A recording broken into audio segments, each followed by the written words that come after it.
저희가 군사 안보 전문가 국방부 정책자문위원인 김열수 성신여대 교수를 초대했습니다. 육군사관학교 출신입니다. 만나보겠습니다. 안녕하십니까? 네, 어서 오십시오. 안녕하세요. 네.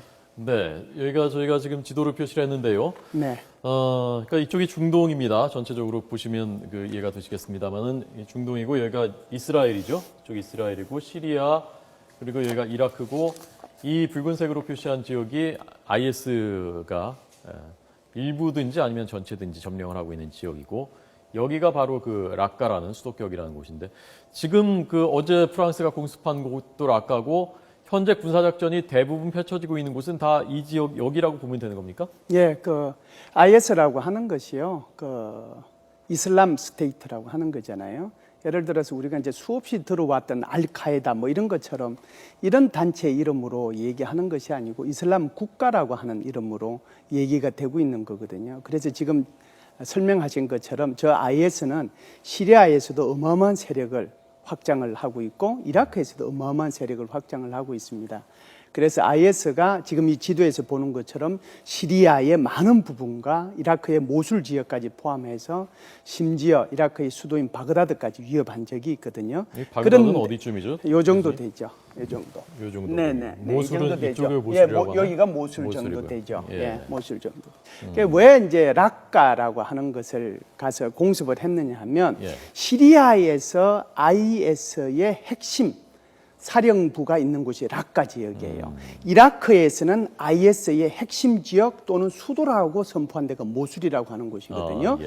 그렇기 때문에 지금 IS의 락카 지역, 저기에 이제 주요 지도부가 있고 신병들을 모집하는 곳이 있고 훈련을 시키는 곳이 있습니다. 예. 그곳을 집중적으로 공습을 했다라고 봐야죠. 예, 그러니까 일종의 전시 수도 같은 곳입니다. 여기서 신병도 그렇죠. 모집하고 또 내보내기도 하고. 네. 그러면 여기를 집중적으로 타격하면은 IS를 그 격퇴할 수 있는 겁니까? 그게 가능한 겁니까? 그러니까 지금 IS라고 하는 것이 하루 이틀 정도 해가지고 저 정도 세력을 넓혀온 게 아니잖아요. 네. 굉장히 긴 시간 동안에 세력을 넓혀왔는데 출발 자체는 2003년도에 미국의 이라크 공격으로부터 IS의 뿌리가 시작이 됐거든요. 예. 그때는 이 IS라고 하는 것이 단지 알카에다의 이라크 지부 정도의 아주 조그마한 조직이었죠. 그것이 점점 힘을 얻어서 확대된 상태가 지금 저 상태이기 때문에 예. 지금 질문하신 것처럼 락카에 몇 번 공습을 한다고 해서 IS가 격퇴되거나 IS가 경멸되거나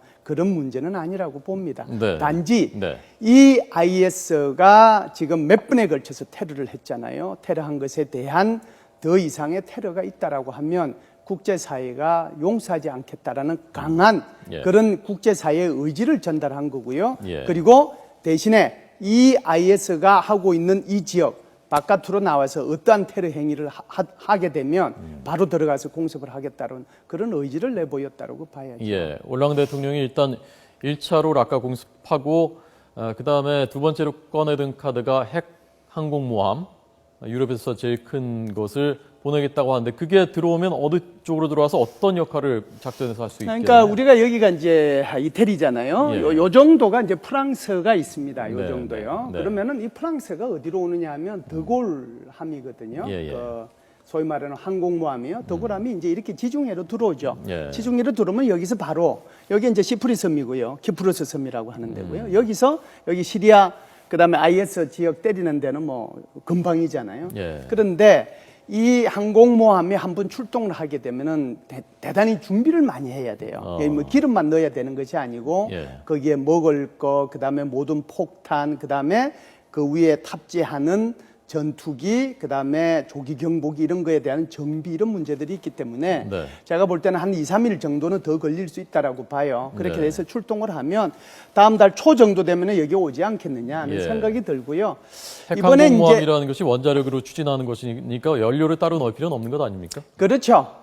그렇죠. 제가 그 핵 그 원자력 발전소를 이용해 가지고 핵 예. 추진 항공모함이니까 지금 말씀하신 것처럼 네네. 따로 연료는 필요 없는 거죠. 예. 그래서 그러나 오면. 그 연료라고 하는 것은 예. 항공모함 자체의 연료지. 비행기 한 번 출격할 때마다 그 연료는 어떻게 하지요? 네. 그러니까 그 연료들을 다 또 실어야 되는 거거든요. 예. 그래서 그걸 싣고 또 식량도 싣고 물도 싣고 또 탄약도 싣고 이런 것들이 해야 되기 때문에 시간이 걸린다는 거고요. 그럼 오면요, 네. 핵항모가 오면요, 여기서 비행기가 떠서 여기서 공습하는 것보다 훨씬 더 위협적입니까? IS 입장에서 굉장히 위협적이죠. 항공모함을 보낸다는 자체가 바로 프랑스의 의지를 나타냈다라고 보고요. 이제 IS와 한판 전쟁을 벌이겠다라고 하는 올랑드 대통령의 의지가 나타난 거고요. 네. 두 번째는 항공모함이라고 하는 것 자체는 항공모함이 통상 그 배 위에 탑승하는 것이 위에 탑재되는 것이 40대에서 60대 정도의 전투기.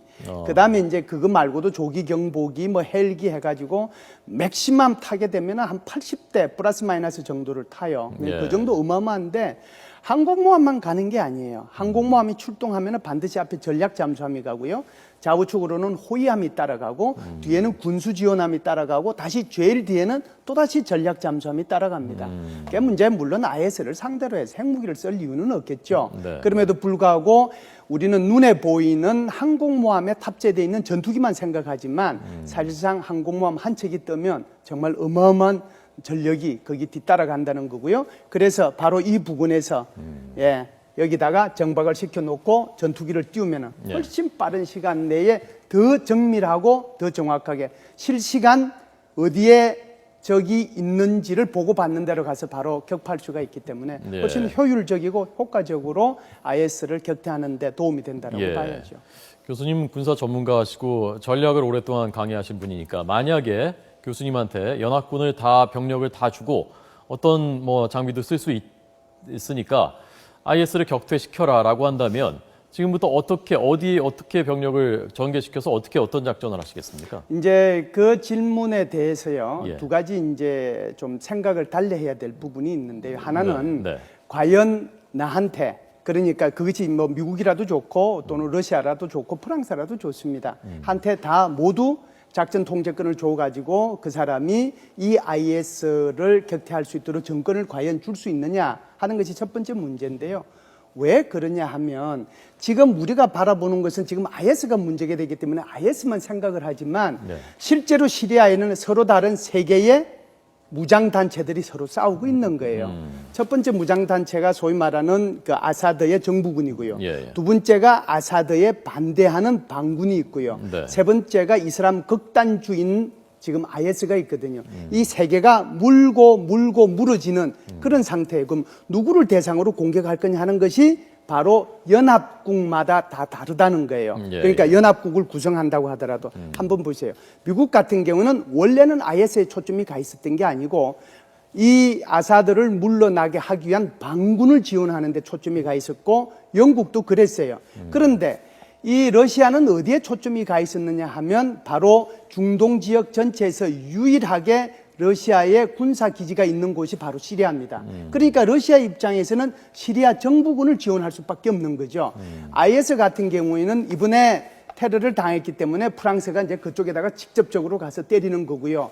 그 전에 예를 들어서 뭐 요르단에서 이제 때리고 한 것도 요르단 공군 조종사가 추락해가지고 붙잡혔는데 그것을 화형시키는 장면을 동영상으로 내보냈잖아요. 예. 그것 때문에 이제 거기다가 때린 거거든요. 국왕이 직접 가서 그렇죠. 그렇다라고 하면 지금 연합군을 구성하는 것 자체도 어렵지만 예. 구성을 해서 알 아사드 정권을 무너뜨릴 거냐, 반군을 무너뜨릴 것이냐, IS를 무너뜨릴 다 다른 거예요. 여기에 대한 굉장히 합의점을 하나 찾아내는 것이 중요하고요. IS를 무너뜨리는 것에 대해서는 공감대가 있지 않습니까? 그렇죠. 러시아가 두 번째, IS만 무너뜨린다라고 하면 예. 지금 여기에 지도를 보면요, IS가 여기가 지금 시리아 지역만 나와 있는데요. 이쪽이 이라크고요. 지금 여기가 지금 시리아의 수도 정도 되고요. 요 정도가 지금 알 아사드 정권에 반대하는 병력들이 지금 있는 데고요. 요 지역 전체 여기까지요. 요 지역 전체가 지금 IS가 장악하고 있고 요것이 모술 지역까지 지금 내려가 있는 거거든요. 예. 그렇다라고 하면 이 IS를 공격하기 위해서는 여기서부터 시작해서 여기 모술 지역까지 다 가야 되거든요. 예. 그러려고 하면은 여기에 대한 그렇게 하겠느냐? 연합군들끼리 좋다 그러면 하자라고 하면 유엔에서 안전보장이 있어서 결의안을 통과시켜서 미국 주도의 다국주권이 구성이 되면 할 수 있어요. 예. 그러려고 하면은 그것이 옛날에 이라크전이나 아프가니스탄 전처럼 전쟁 계획을 세워가지고 투입하면 되는 거거든요. 거기는 지금 질문하신 것처럼 공군력만 투입하는 것이 아니고 미국의 다양한 항공모함과 해군력이 투입이 되고 그리고 필요하다라고 하면 지상군도 투입해야 되는데 미국만 투입하는 것이 아니고 러시아, 유럽 모두 국가가 투입을 해야 되겠죠. 예, 예. 그렇게 해서 IS를 몰아내는데 모두가 힘을 합하면 되지만 제가 지금 생각할 때는 그렇게 하면 교수님 승산이 있다고 보십니까? 다 지상군을 다 투입해서 짧은 기간에 IS를 완전히 격퇴시킬 가능성이 있다고 보십니까? 제가 이제 말씀을 드리면요. 예. 미국이 이라크하고 전쟁 10년 했습니다. 네. 아프가니스탄은 2001년부터 지금까지 하고 있으니까 15년 하고 있습니다. 예, 예. 그러면은 아프가니스탄 전쟁 끝났을까요? 이라크 전쟁 끝났을까요?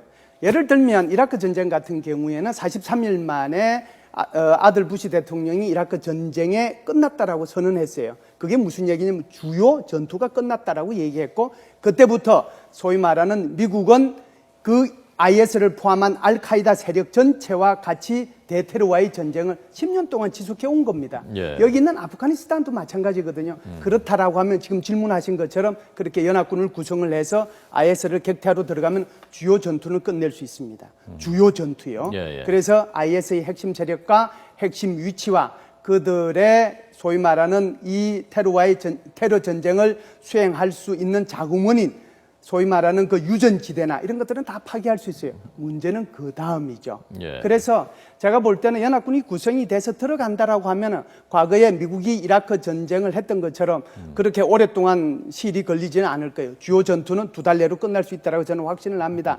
단 그럴 예. 수 있느냐? 그리고 그것이 전쟁의 끝이냐? 그렇지 않으면은 새로운 10년간의 전쟁을 계획하고 들어가야 되느냐? 예. 그거는 인식의 차이라고 봐요. 예.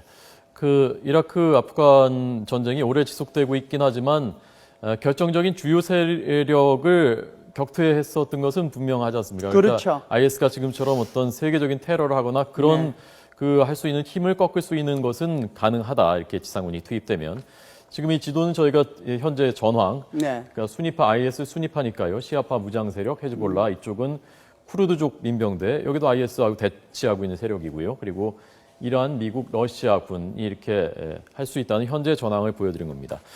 교수님 말씀드리니까 많이 정리가 되는 부분이 있었습니다. 어떻게 될지는 좀 더 지켜봐야 되겠습니다. 김열수 교수의 분석 들었습니다. 고맙습니다.